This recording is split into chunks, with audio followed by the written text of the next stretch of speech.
Bueno, entonces empecemos con el capítulo de inferencia en lógica de primer orden, el capítulo 9, ¿sí? Recién, capítulo 8 es sintaxis semántica, el capítulo 9 es inferencia, ¿sí? Acá está dividido en dos capítulos.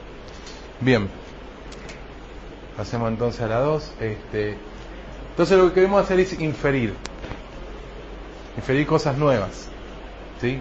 Entonces se supone que tendríamos que inventar de vuelta algoritmos de inferencia, tal como hicimos para lógica proposicional, ¿verdad? Bien, pero antes de eso vamos a hacer una trampa, digamos. Vamos a convertir una base de conocimiento escrita en lógica de primer orden a una base de conocimiento escrita en lógica proposicional para poder usar todos los algoritmos de inferencia que ya vimos para lógica proposicional, ¿sí? Ese truco que vamos a hacer no solamente es un truco que nos sirve en la práctica para efectivamente hacer inferencia en lógica de primer orden, sino que además nos va a mostrar dificultades computacionales muy profundas que tiene la inferencia en lógica de primer orden. O sea, va a resaltar problemáticas y dificultades, ¿sí? Al poder contrastarlas claramente con lógica proposicional. Bien, y esta técnica de convertir la base de conocimiento de lógica de primer orden a lógica proposicional se llama proposicionalización, ¿sí? Entonces, eso lo vamos a hacer con dos reglas de inferencia primero, ¿sí? ¿Recuerdan las reglas de inferencia, modus ponens, ese tipo de reglas de inferencia? Bueno, vamos a introducir dos nuevas propias para los cuantificadores.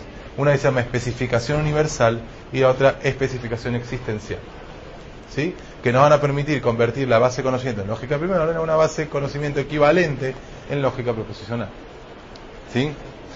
Y les repito, de esta manera la inferencia de primer orden se puede reducir a inferencia proposicional y usar todos esos algoritmos que vimos la semana pasada, ¿sí? Entonces veamos especificación universal, ¿sí? Una sentencia cuantificada universalmente entails toda instancia de sí misma, ¿sí? O sea, veamos acá, tenemos para todo B alfa es la sentencia, ¿sí? Para toda variable B se cumple alfa. También es cierto entonces que se cumple alfa para cuando sustituimos B por algún término G, ¿cierto? ¿Es cierto eso? Siendo que el cuantificador universal es una conjunción, si se satisface la conjunción, se satisface cualquiera de los términos de la conjunción, ¿verdad? Y como la conjunción es sobre una por instancia, pues entonces sabemos que se cumple para la instancia. Eso es lo que nos está diciendo esta regla de inferencia. Y donde G, en particular el caso que nos interesa, es G es un término, no un término cualquiera, un término base que se llama, ¿sí? Que es un término sin variables, ¿sí? Que es justamente lo que llamamos instancia de alfa, ¿cierto? Eso se llama término base, término sin variables. Es un término que se refiere a un objeto concretamente, no tiene variables. Bien, veamos un ejemplo más preciso. Tenemos para todo X es rey y X es codicioso, entonces X es malvado. Esa es una regla que tenemos. Entonces, de acá podemos inferir, ¿sí? Que si Juan es rey y Juan es codicioso, entonces Juan es malvado. Una instancia particular para algún término base, Juan.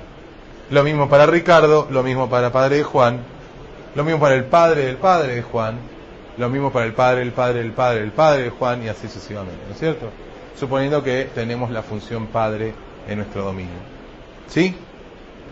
O sea, se cumple para esta, para Juan, para Ricardo, para cada una de las instancias podemos inferir que se cumple. Es así de simple, ¿no? Esta regla de inferencia de especificación universal. Tenemos la siguiente. La especificación existencial dice que por cada sentencia alfa, variable B y símbolo constante K que no aparezca en ningún otro sitio de la base de conocimiento, se cumple que el existencial de B sobre alfa es equivalente a sustituir B por K en alfa. Acá pareciera que es exactamente igual. En vez de K teníamos G, pero sintácticamente parecen las dos iguales las reglas. Sin embargo, hay una diferencia fundamental, y es la siguiente, que acá K no es un término base, es algún símbolo constante que no existe en la base de conocimiento. Fíjense, el afirmar de que existe algún objeto, ¿sí?, para el cual alfa se satisface, que eso es lo que dice el existencial, ¿sí? El existencial está diciendo eso. Existe algún objeto para el cual alfa se satisface, ¿sí? Es equivalente a decir que se satisface para el objeto K, donde K es una constante que no hemos usado hasta ahora. Es lo mismo, ¿verdad?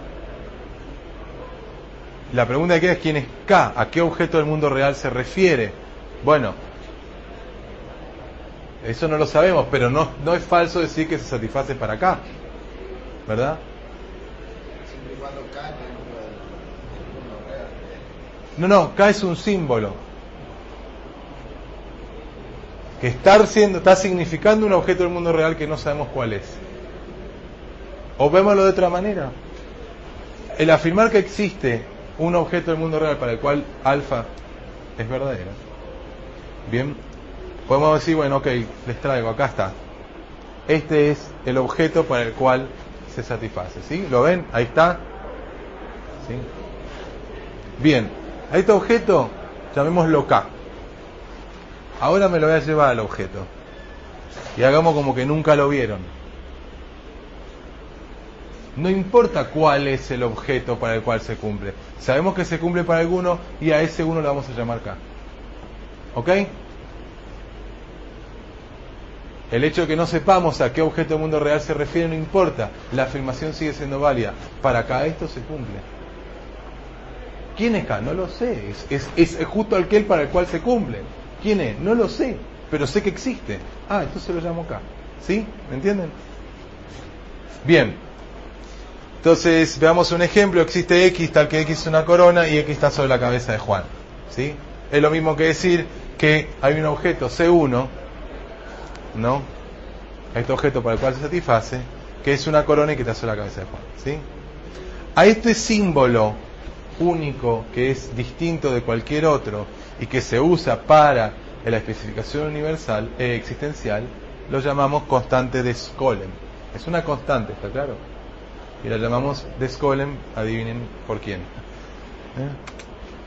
Por un tal Don Skolem que inventó esto. ¿Sí? Bien. Ok, entonces ahora hagamos esto, empecemos con una base de conocimiento en lógica de primer orden y convirtámosla a lógica proposicional. ¿Ok? Usando las dos especificaciones. Entonces tenemos una que dice que para todo X es rey y X codicioso, entonces X malvado. A su vez sabemos que Juan es rey, que Juan es codicioso y que Juan es hermano de Ricardo. ¿Ok? Bien, entonces vamos a hacer la explicación universal de todas las maneras posibles. ¿Sí? Rey Juan y codicioso Juan, entonces malvado Juan. Rey Ricardo y codicioso Ricardo, entonces malvado Ricardo. Rey Juan, codicioso Juan, hermano Ricardo Juan. Son las tres que hemos visto. Hemos especificado universalmente para los objetos Ricardo y objetos Juan, ¿no?, la regla cuantificada universalmente. ¿Sí? Eso es lo que hemos hecho. Bien. ¿Está? Entonces la nueva base de conocimiento se dice que está proporcionalizada, donde los símbolos proposicionales son estos. Esto que tenemos acá es una base de conocimiento en lógica proposicional. No se confundan el hecho de que hay paréntesis y ese tipo de cosas. Paréntesis son símbolos como cualquier otro. Y acá pierden absolutamente todo significado. ¿Sí? Es el nombre que le vamos a dar, podemos darle otro nombre. Estos son proposiciones ahora, cada uno de los elementos que están ahí. Evalúan en verdadero o falso. Por lo tanto, es una base de conocimiento en lógica proposicional. Bien. Entonces decíamos que cada base de conocimiento en lógica primer orden puede ser proposicionalizada, ¿sí?, preservando el intermen, usando las reglas de inferencia sólidas de especificación universal y existencial. ¿Sí? La idea es proporcionar la base de conocimiento y consultar, aplicar resolución y devolver el resultado. ¿Sí? Bien, la idea está buena. Proposicionalizamos y aplicamos inferencia como siempre. Sin embargo, hay un problemita. Debido a los símbolos de función, hay infinitos términos base. ¿Sí? Por ejemplo, un dominio con una sola constante Juan, una sola, y una sola función, padre. ¿Sí? La expresión para todo X, padre X, bueno, está incompleta, debería ser padre X de Y, bueno. Ah, no, está bien, perdón, una función, padre X, ¿sí? Esto se puede especificar universalmente como padre de Juan, padre de Juan, padre del padre de Juan, así ad infinitum, ¿no es cierto? Tenemos infinitos términos base. Todos estos son términos base. ¿Son términos? ¿Sí? Las funciones evalúan en términos. ¿Sí? ¿Son base? Sí, pero no tienen variables. ¿Cuántos hay? Infinitos. Con lo cual ahora, para proposicionalizar esta regla, esta base de conocimiento, necesitamos tenemos como resultado una base de conocimiento en lógica proposicional con infinitas proposiciones. O sea, una base de conocimiento infinita, ¿sí? Donde arrancamos con una sola. Bien. El señor Herbrand, en el año 1930, vino a nuestro auxilio parcialmente y dijo: si una sentencia alfa, por ejemplo, para todo X, padre X, ¿sí?, es entail por una base de conocimiento en lógica de primer orden, entonces es entail por un subconjunto finito de la base de conocimiento proposicionalizada. O sea, nosotros lo que queremos es hacer inferencia con la base de conocimiento en lógica de primer orden. O sea, queremos saber si algo es entail. Che, alfa es entail por esta base de conocimiento. Y nuestra propuesta era proposicionalizar la base de conocimiento y ver si era alfa entail. Y nos encontramos con un problema: al proposicionalizarla, terminaba una base de conocimiento infinita. Herbrand viene y dice: no necesitas la base de conocimiento infinita para inferir entail, que alfa es entail. Cuando alfa es entail, con un subconjunto nomás de esa base de conocimiento infinita proposicionalizada, podés inferirla. Genial. Entonces, ¿qué proponen? Bueno, arranquemos con un n igual a 0, un contador n igual a 0, y creamos una base de conocimiento proposicionalizada especificando los símbolos de función hasta profundidad n. O sea, arrancamos con n igual a 0, donde padre de Juan no aparece, ¿sí? Y vemos si alfa es entail por la base de conocimiento. No, ok, entonces vamos con padre de Juan y veamos si es entail. No, ok, vamos con padre de Juan. ¿Es entail? No. ¿Qué nos dice Herbrand? Que la base de conocimiento es finita. O sea, necesitamos una base de conocimiento finita para demostrar el entailment. Con lo cual, nos asegura que vamos a salir eventualmente de este loop. Eso es lo que nos está diciendo. Es infinito. No muchas veces ustedes han... Bueno, sí, está el while, si quieren. Un while true. Esto es un while true. Y adentro hay un break. ¿Sí? Cuando lo puedo inferir, me voy. ¿Ok? Y Herbrand nos asegura de que en algún momento lo vamos a poder inferir. Genial. Volvemos al principio. Entonces, ¿qué hacemos? Tomamos una base de conocimiento lógico de primer orden, la proposicionalizamos incrementalmente de acuerdo a la propuesta de Herbrand y eventualmente vamos a terminar. Tenemos un problema todavía. ¿Y si alfa no es entailed? Herbrand nos dice: mira, si es entailed, entonces vas a poder inferir el entailment. Si no es entailed, ¿qué? Herbrand no dijo nada. 6 años después, Turing, el mismo Turing, Alan Turing, y Alonso, creo que es Church, no estoy seguro, ¿sí?, demostraron que si no es entailed, puede que no podamos inferir con una base proposicionalizada finita. ¿Sí? Lo dijeron de esta manera: entailment para lógica proposicional, para lógica de primer orden, es semidecidible. Es decir, algoritmos existen que dicen sí a cada sentencia que es entailed, pero no existe algoritmo alguno que diga no a cada sentencia que no es entailed. Para algunos funciona. Para algunos que no son entailed sí puede hacerse inferencia con lógica de primer orden. Para algunos, pero siempre existe al menos uno que no. ¿Sí? Terrible resultado de Turing y Church, ¿sí?, que la lógica de primer orden es semidecidible. Les acabo de presentar un algoritmo con complejidad temporal peor que exponencial. Hasta ahora veníamos con que la exponencialidad era nuestro problema más grave. Bueno, mucho peor que exponencial es infinito, ¿verdad? Y acá nos está diciendo que es infinito en algunos casos. nunca termina. Un problema muy serio para la lógica de primer orden.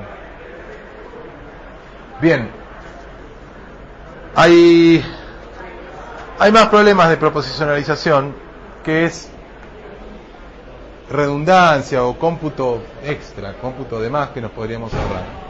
Veamos, ¿no? O sea, ineficiencia si quieren, ¿no? De la proposicionalización. ¿Sí? ¿Por qué? Porque genera muchas sentencias irrelevantes.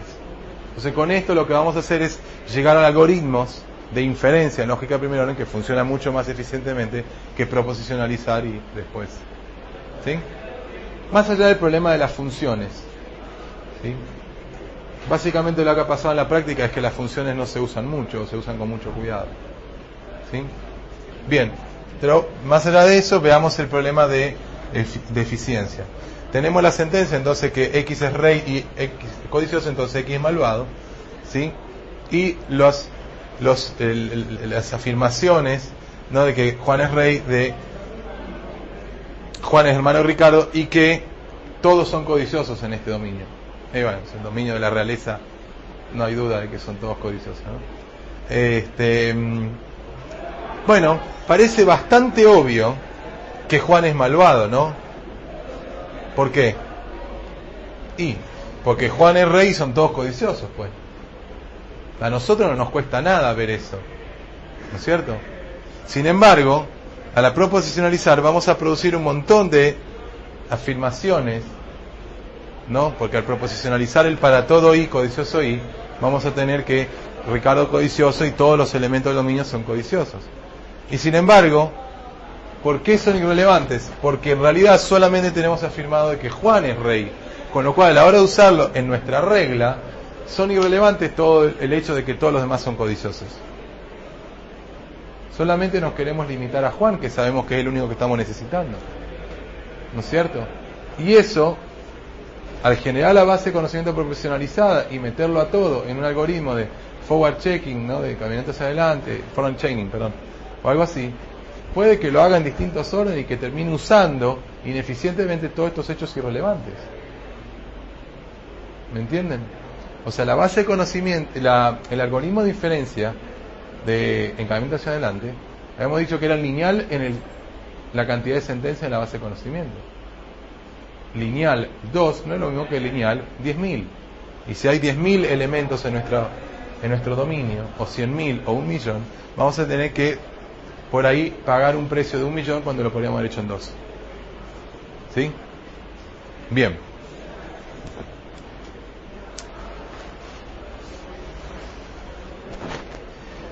Entonces, ¿cómo podríamos haber hecho? Veamos esta idea intuitiva que le dije. ¿Cómo podríamos haber hecho para hacer esto más rápido? ¿Sí?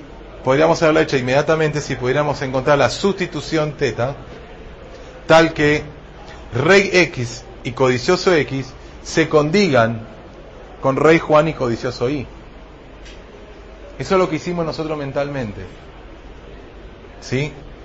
Acá tenemos rey X en la regla y tenemos la afirmación rey Juan. Y tenemos por un lado también el antecedente de la regla, codicioso X, y otra sentencia que habla de los codiciosos.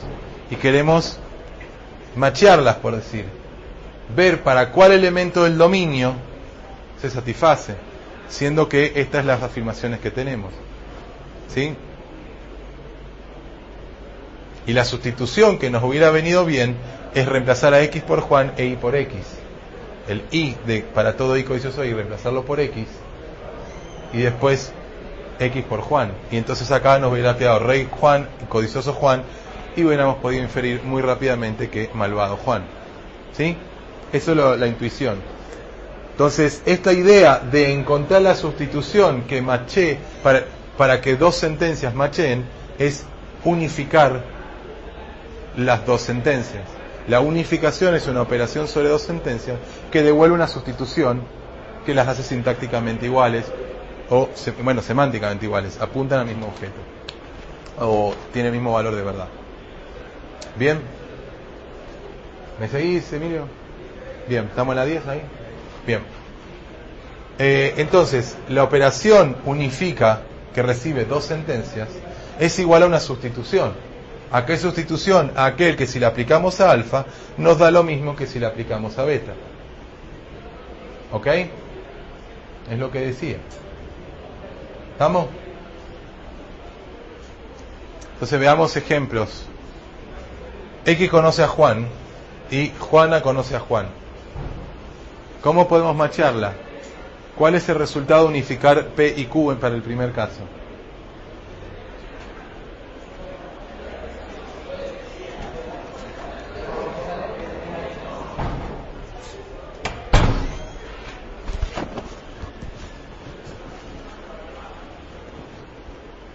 Tenemos que encontrar una sustitución para cada una de las variables tal que las dos sean iguales. ¿Qué sustitución de X hace que sean iguales?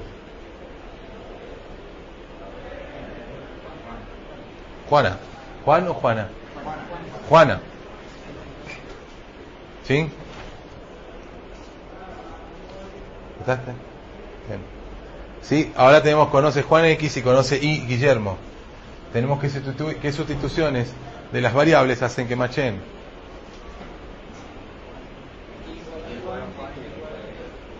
Y por Juan y X por Guillermo. ¿Sí?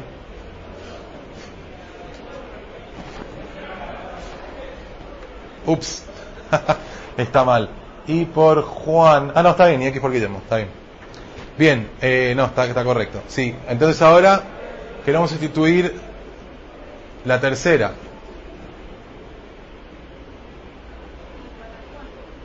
¿Cómo? Y por Juan.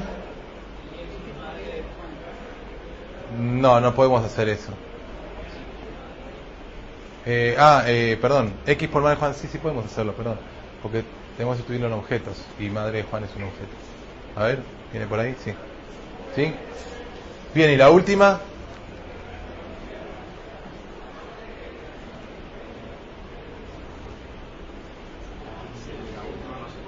La última no se puede, porque tendríamos que sustituir X por Guillermo y X por Juan. ¿Sí? Así que la última falla. Sin embargo, sí, podríamos, fíjense que la primera sentencia que dice, para todo X, Juan conoce a X. Está diciendo que Juan conoce a todo el mundo. La segunda dice que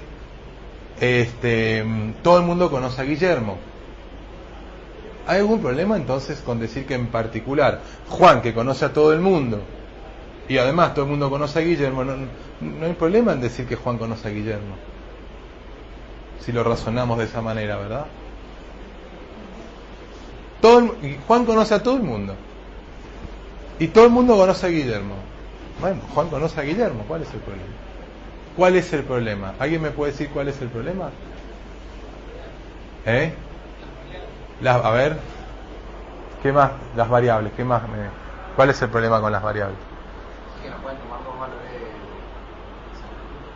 No, el problema que me estoy refiriendo es, por un lado vemos que la unificación falló, pero por otro lado, cuando lo razonamos, vemos que no habría problema en hacer que macheen.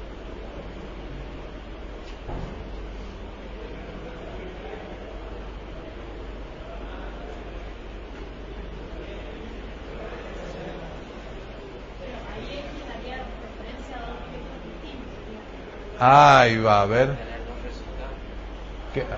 A ver, para.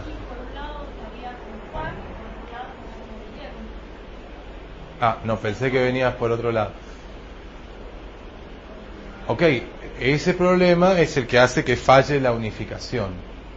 Pero el problema que me estoy refiriendo yo es que por un lado vemos que la unificación falla y por otro lado estamos viendo que en realidad se podrían unificar. O sea, se podrían machear, quiero decir.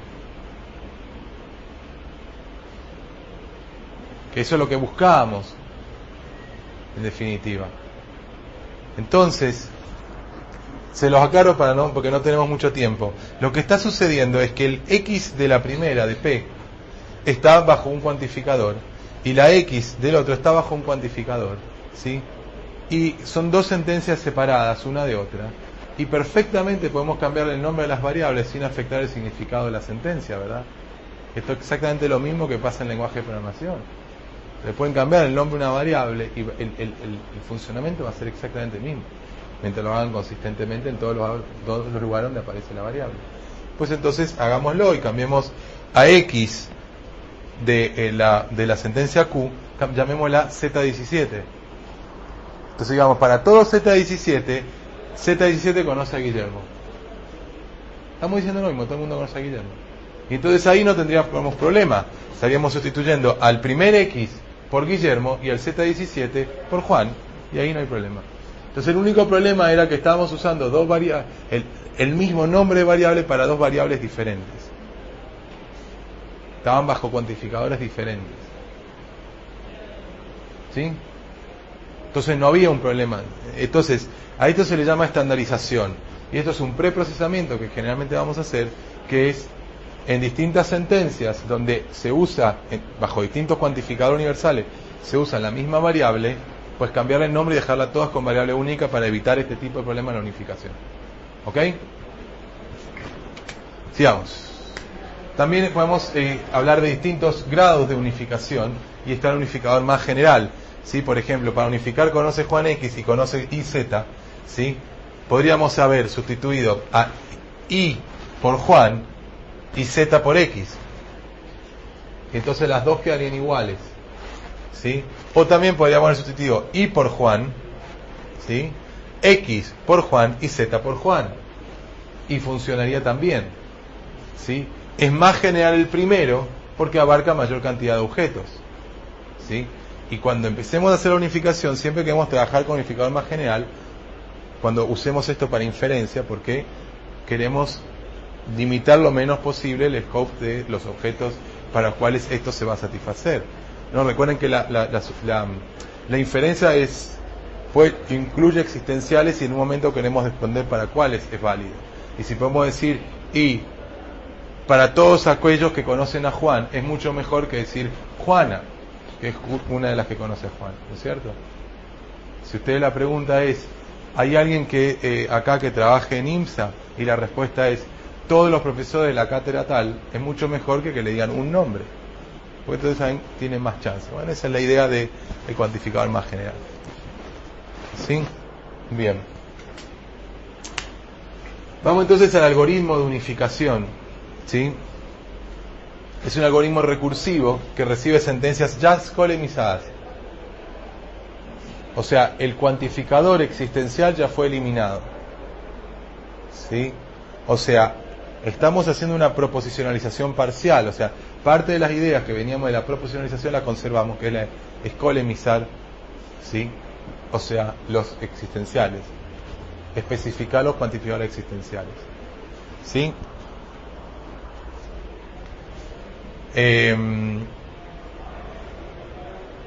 Bueno, los input X e Y acá recibe, fíjense, queremos unificar X e Y teta, esto es recursivo, entonces teta se lo llama inicialmente vacío, la sustitución, y va a ir armando una sustitución recursivamente, ¿sí?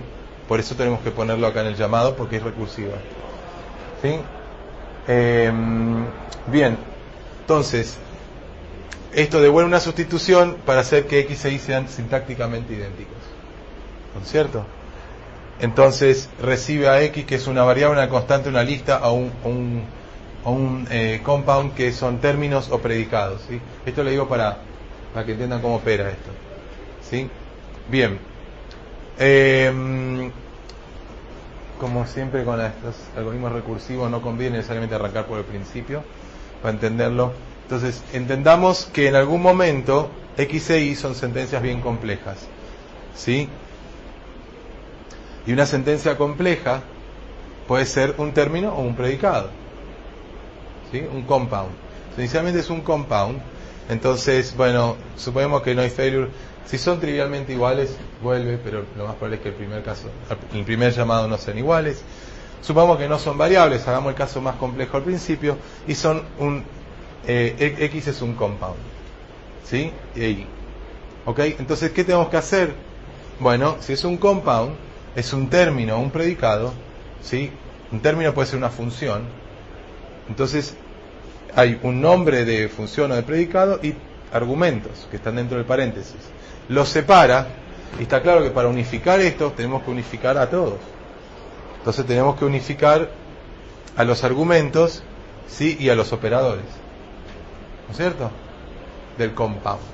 Entonces llamamos a unificar los argumentos que van a venir como una lista, que en el siguiente llamado van a caer acá abajo. Es una lista de cosas, de compounds. ¿Ok? Y a eso le pasamos la sustitución resultante de haber unificado los operadores. ¿No es cierto? Bien, entonces en el siguiente llamado, ¿sí?, de unify, ¿sí?, tenemos la sustitución de haber sustituido los operadores, que bueno, puede ser uno de estos llamados recursivos, o podemos estar viendo el que ya recibe los argumentos. Veamos el que recibe los operadores. ¿Sí? Estos operadores, ¿sí?, son nombres de una función o de un predicado, ¿sí? Y así que o sea, tienen que ser iguales, porque no hay manera de machear operadores. Son iguales, ¿sí? Y va a devolver la sustitución vacía. ¿Ok? Y va a venir acá, a la lista. Entonces en el siguiente llamado a lista va a venir acá y ¿qué hace?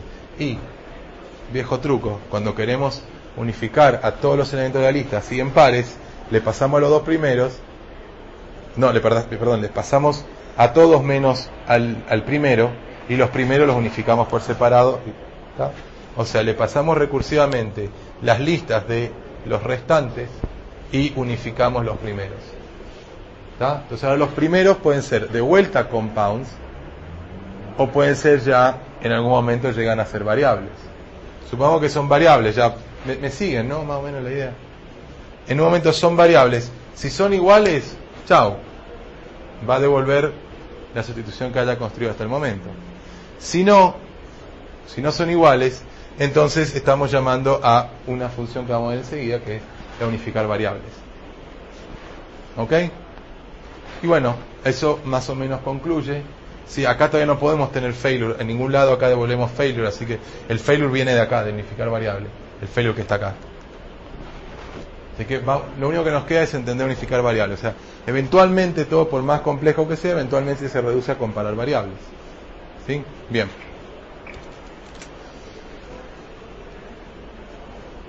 Cuando venimos acá sabemos que el primer argumento es una variable. ¿Estás conmigo, Emilio, no? ¿Sí? El primero es variable. El segundo puede no serlo.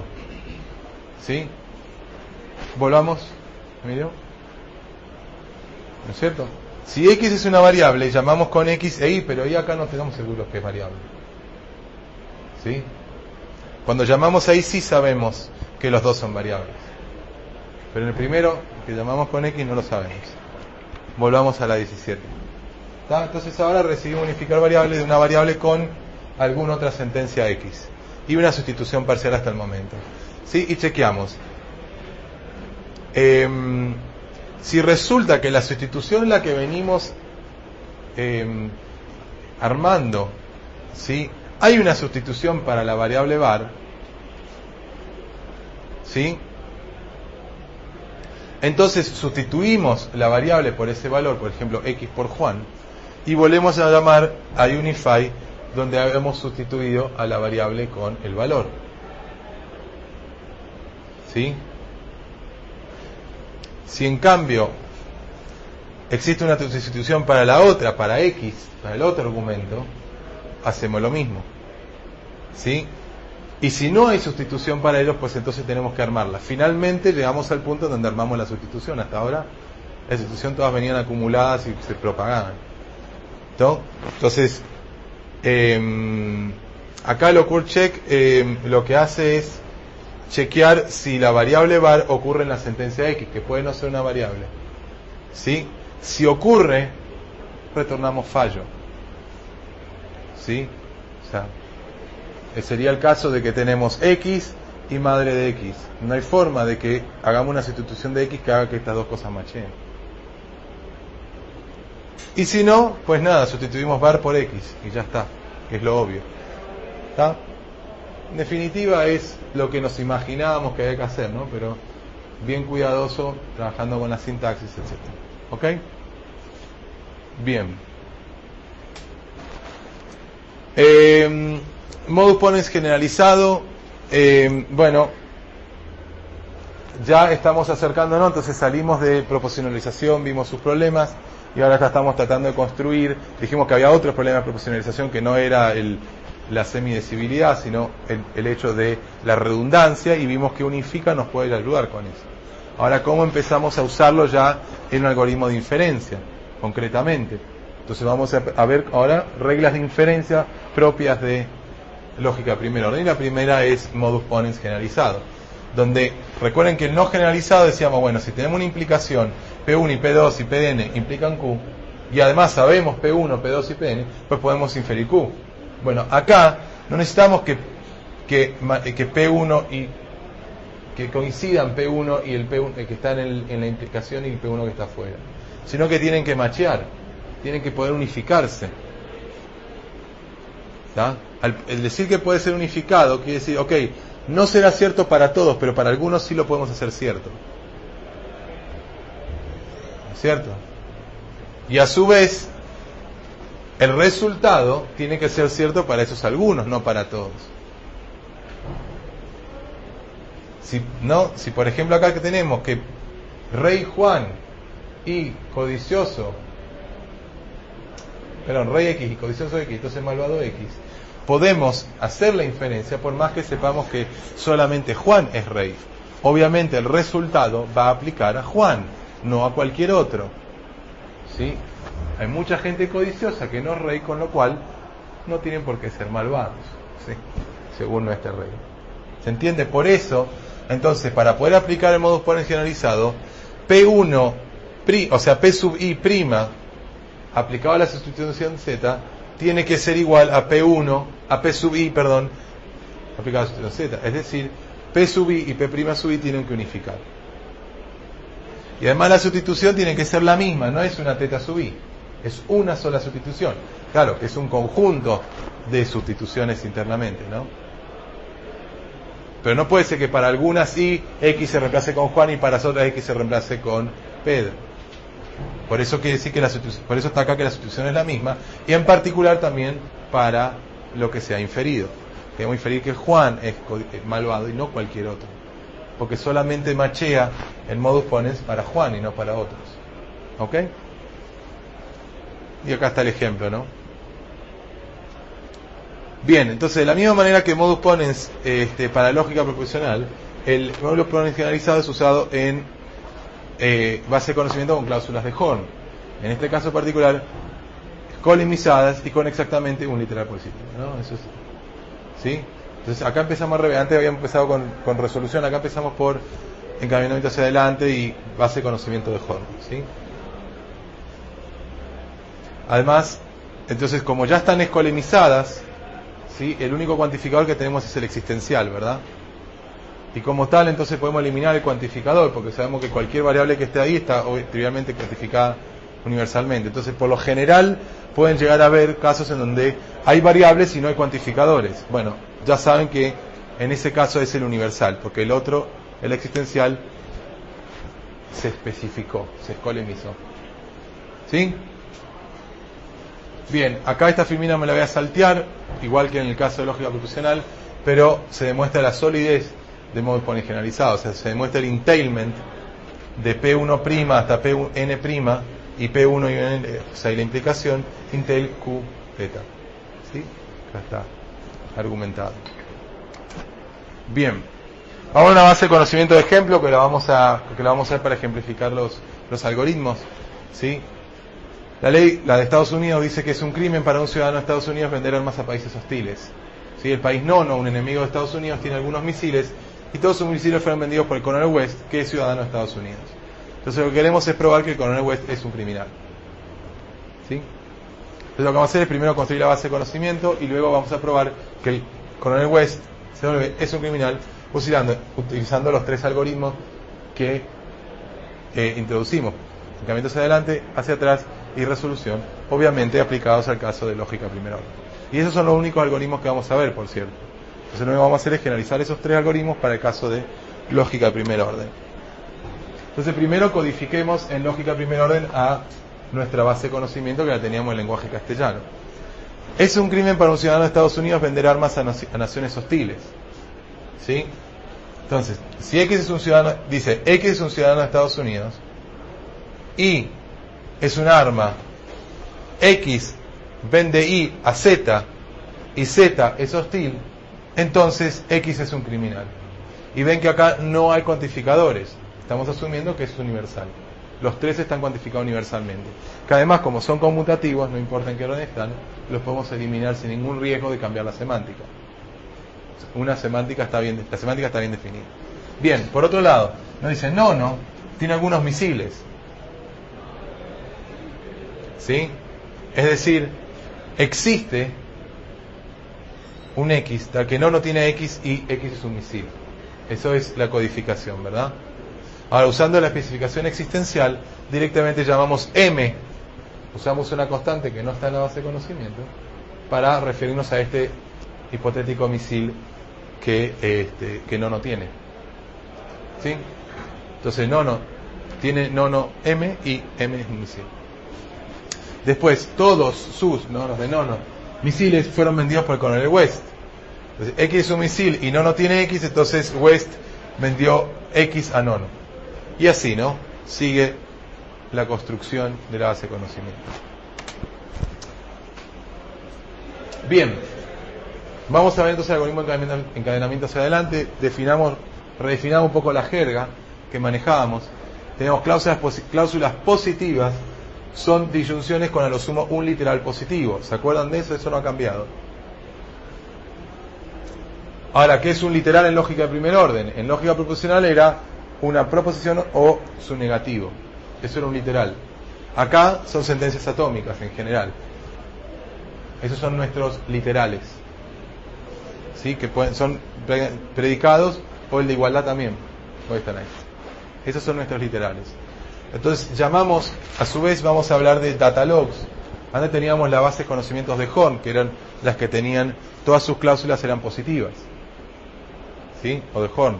Acá además vamos a hablar de otro caso especial de base de conocimiento, que son los data logs, que no tienen símbolo de función. ¿Está claro por qué? Queremos evitar el problema de la semidecibilidad. ¿Sí? Bien.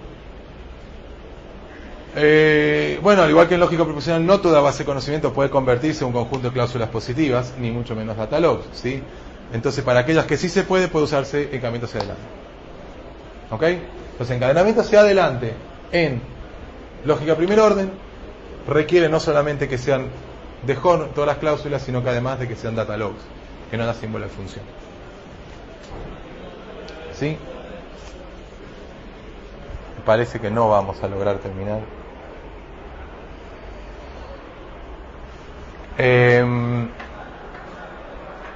Bueno, encadenamiento hacia adelante entonces, First Order Logic Forward Chaining Ask.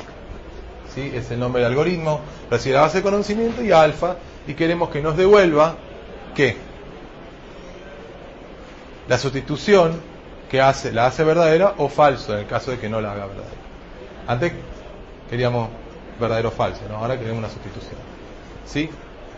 Y acá la idea es parecida, digamos, pero bueno, veamos, no es muy complicado esto. ¿Sí? Va a ir recorriendo cada sentencia en la base de conocimiento y básicamente todas nuestras sentencias son, acuérdense, de Horn, o sea, son implicaciones con un solo consecuente. Entonces, ¿qué queremos hacer? Machear el antecedente. Arrancamos con lo que conocemos y vemos que podemos machear. Cuando macheamos, agregamos el consecuente a nuestra base de conocimiento, ¿verdad? Solamente que ahora tenemos que aplicar modus ponens generalizado. ¿Sí? Entonces, lo primero que hacemos es estandarizamos las variables en R para no tener problemas de sustitución absurdo, de unificación tontos como el que nos encontramos antes. ¿Sí? Y ahora, ¿qué hacemos? Para cada sustitución, tal que aplicarla al antecedente de la cláusula, nuestra cláusula que estamos visitando, este es R, ¿sí? Machee con lo que tenemos en la base de conocimiento, ¿sí? Para cada uno de ellos, para cada manera que tenemos de sustituir para hacer estos dos que macheen, ¿sí? O dicho de una manera, aplicar modus ponens para cada conjunto P1', Pn' en la base de conocimiento que unifique con P1 Pn, siendo θ la sustitución que los unifique. ¿Sí? Eso es lo que estamos diciendo acá. Entonces vamos a encontrar todas las sustituciones que unifican estos dos. Y cuando lo unifiquen, ¿qué queremos hacer? Y agregar a nuestra base de conocimiento a Q aplicado a θ. QQ sustituido con θ. Q siendo el consecuente de nuestra regla. ¿Está? ¿Se entiende? Una sola persona me dijo que sí. ¿Es porque los demás no entienden?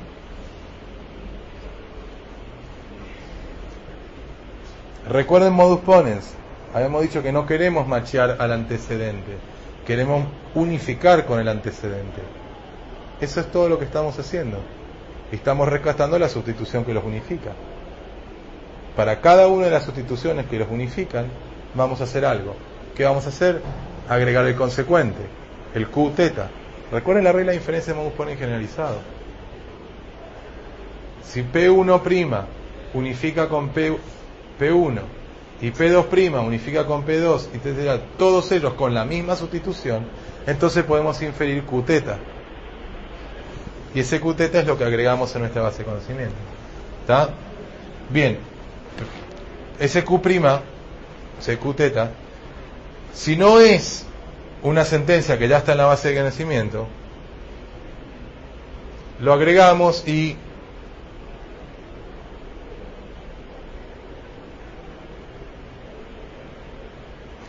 ¿qué hacemos? Perdón, ¿cómo era acá?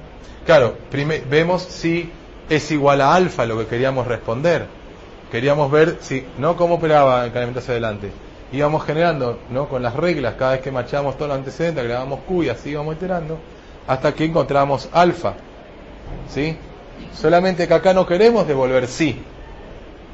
La encontramos. Queremos devolver la sustitución para la cual es verdadera. ¿Eso qué es? Y unificarla con Q', pues. La unificación con Q' nos va a decir para qué valores Q' es igual a alfa. Si no unifican, tengo que seguir. Si unifican, tengo que volver la sustitución. ¿Sí? Entonces, si esta unificación no es un fail, entonces la devolvemos. Si no, todo esto continúa. Seguimos agregando cosas en la base de conocimiento hasta que encontramos algo que unifique con alfa. ¿Ok? Bien. Bueno, acá tenemos un ejemplo de encadenante hacia adelante. Vamos a ir relativamente rápido, pero es para el caso del Cornel West. ¿Sí? Entonces, arrancamos acá abajo con los hechos conocidos. ¿Sí?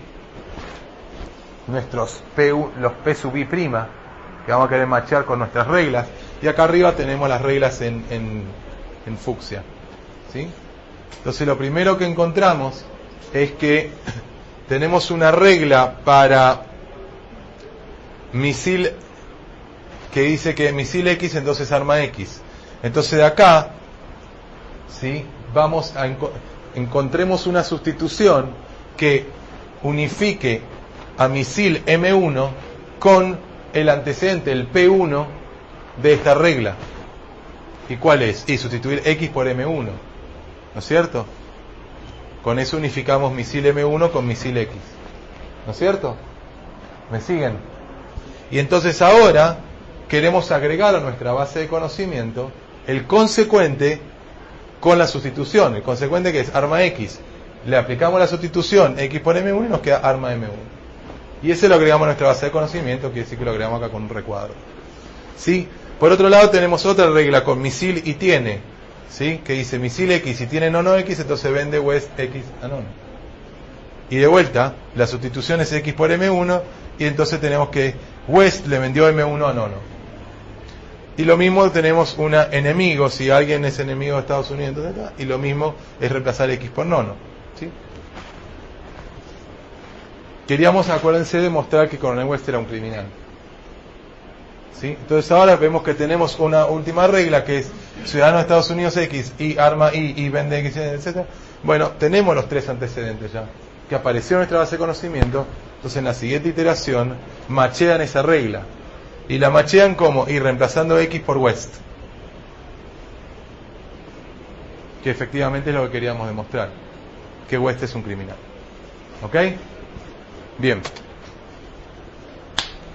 Propiedad de encamiamiento hacia adelante, sólido completo para cláusulas positivas. Para data logs, además termina en un número finito de iteraciones, ¿no? Usando el teorema de Herbrand.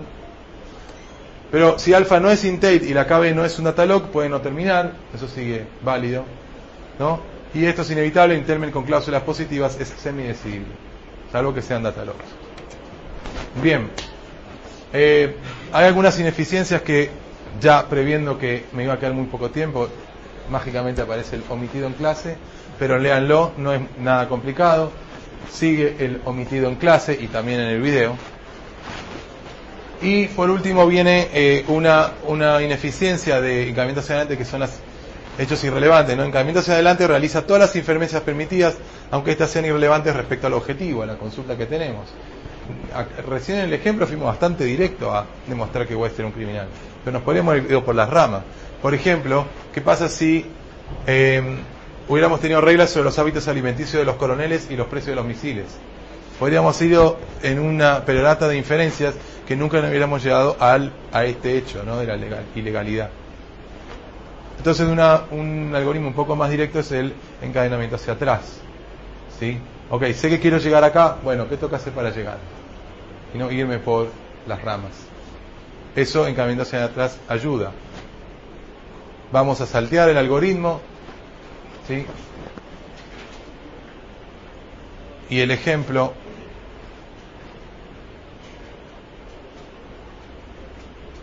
hasta llegar a resolución, la 41. ¿Sí? Bien. Acá es la misma idea, es generalizar resolución con unificación. Entonces teníamos antes, ¿no? La regla de resolución decía que si sabemos que P1 o P2 o P1 hasta PK, y además que M1 o hasta M, creo que es una N, ¿sí? Entonces eso resolvía en una sola cláusula, donde era una sola disyunción, ¿no es cierto?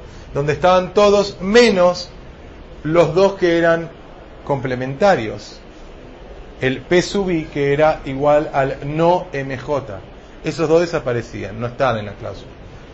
La justificación de por qué esto tenía sentido lo vimos ya, así que es la misma, no la voy a saltear, no la voy a repetir, me la voy a saltear, ¿sí? Y lo que les voy a aclarar es que acá no queremos que P sub I sea igual a no MJ, sino que queremos que unifiquen, en el sentido de que queremos saber que para al menos un subconjunto de los objetos del dominio se hacen iguales.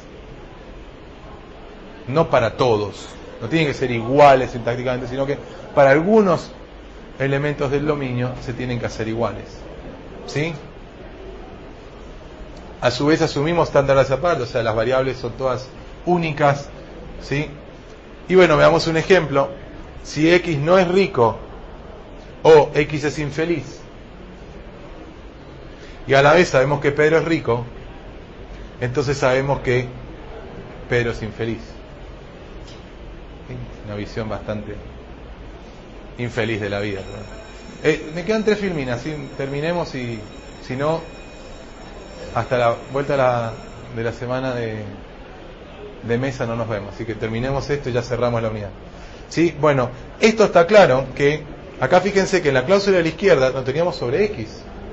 Digamos que alguien o no es rico o es infeliz. Una de dos. Y después dijimos que Pedro en particular era rico. Entonces claramente la afirmación de infelicidad la podemos afirmar sobre Pedro, no sobre todo X. Acá vemos que se justifica la unificación, ¿no es cierto? Bien.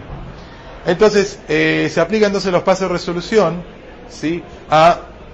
Bueno, se lee igual, ¿no? Forma normal conjuntiva de la base de conocimiento y no alfa. Es igual que antes. Tomamos una base de conocimiento, le agregamos no alfa. ¿Se acuerdan que demostramos por el absurdo de resolución? Y a eso le aplicábamos la forma normal conjuntiva, lo convertíamos en forma normal conjuntiva, o sea, a una conjunción de cláusulas.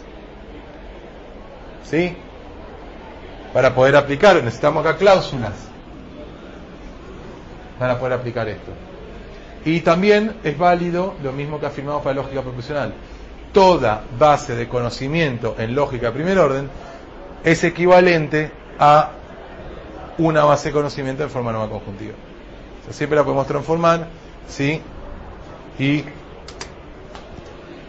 ¿qué pasó? Gracias. Y bueno, veamos cómo es exactamente igual. O sea, veamos lo de cómo transformar de forma nueva conjuntiva, ¿sí? Es lo mismo, primero eliminamos la bicondicional, después metemos la negación, ¿sí? Lamentablemente no voy a seguir todo el ejemplo, pero pueden consultar después detalles si no lo entendieron, si les queda alguna duda, ¿sí? En un momento hay que agregar la estandarización de variables, lo agregamos como paso a porque forma nueva conjuntiva en lógica de primer orden asume que las variables están estandarizadas. ¿Sí? Y después tenemos que eliminar los existenciales. Esos ya son pasos nuevos. ¿Sí? Entonces, perdón, al meter la negación, recuérdense que la tenemos que meter por ahí traspasando cuantificadores, con lo cual tenemos que convertir los existenciales en universales, etcétera, ¿sí? Bien, y acá tenemos que estandarizar, escolemizar, o sea, estandarizar especificar los cuantificadores existenciales, ¿sí?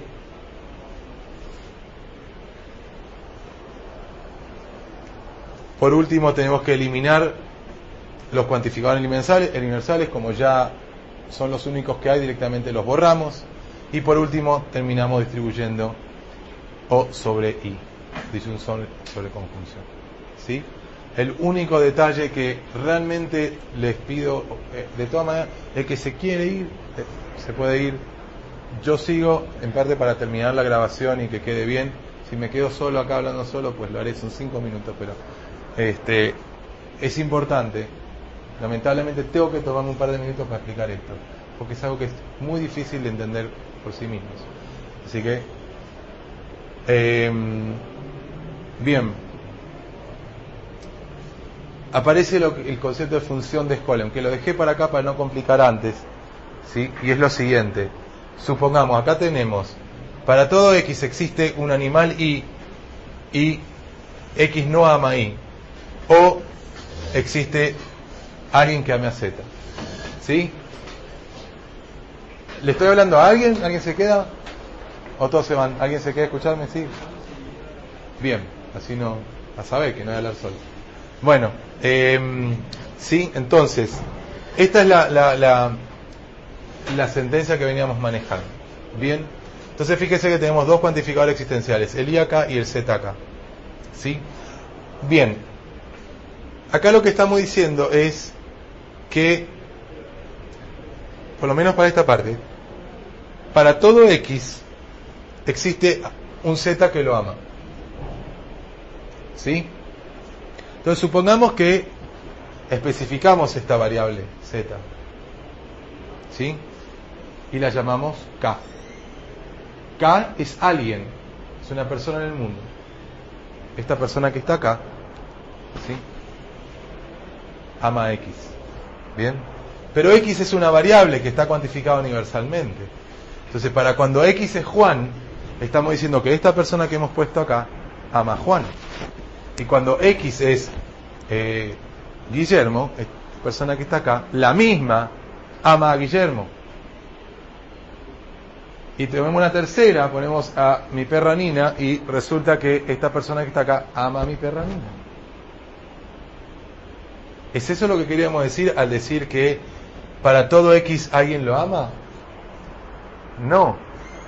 Queríamos decir que hay alguien que ama una persona, un K1 que ama a Juan, un K2 que ama a Guillermo y un K3 que ama a Nina. No son la misma persona. ¿Está claro eso? Bien. Entonces por eso lo que agregamos es una función G de X que depende de X y devuelve un solo objeto. ¿Quién? Ese objeto que ama a X. No sabemos cuál es una función con un nombre genérico, estandarizado, digamos, Acá aparece otra, ¿no? No vamos a estudiar el caso, pero acá, para el caso de la parte izquierda de la disyunción, también había una cuantificador existencial y que estaba bajo la influencia de X. Entonces, de vuelta necesitamos una función de X. ¿Sí? Bien. Acá vemos también otra realidad. A veces no podemos escapar de las funciones. Aparecen por sí mismas, por más que no queríamos meterlas. Así que, ¿sí? Bien. Eso quería aclararlo entonces. Las funciones de Skolem, que hacen las veces de las constantes de Skolem cuando la existencial está bajo un cuantificador universal. Puede suceder que estén bajo dos cuantificadores, con lo cual la función claramente depende de las dos variables universales, o de todas las que hagan. Entonces puede ser que aparezca una g de x y z o g de x. ¿Sí? Bien. Bueno, esta es la última filmina. Acá está detallado el caso de resolución para el caso del coronel West. ¿Sí? No está en terrible grado de detalle, pero se puede seguir. No lo vamos a hacer acá. Eso lo pueden seguir solos y consultarme cualquier cosa. ¿Sí? Bien. Bueno, apretá N, por favor. Sí, apretá N. Así graba la 44 y ahora sí puede hacer Q.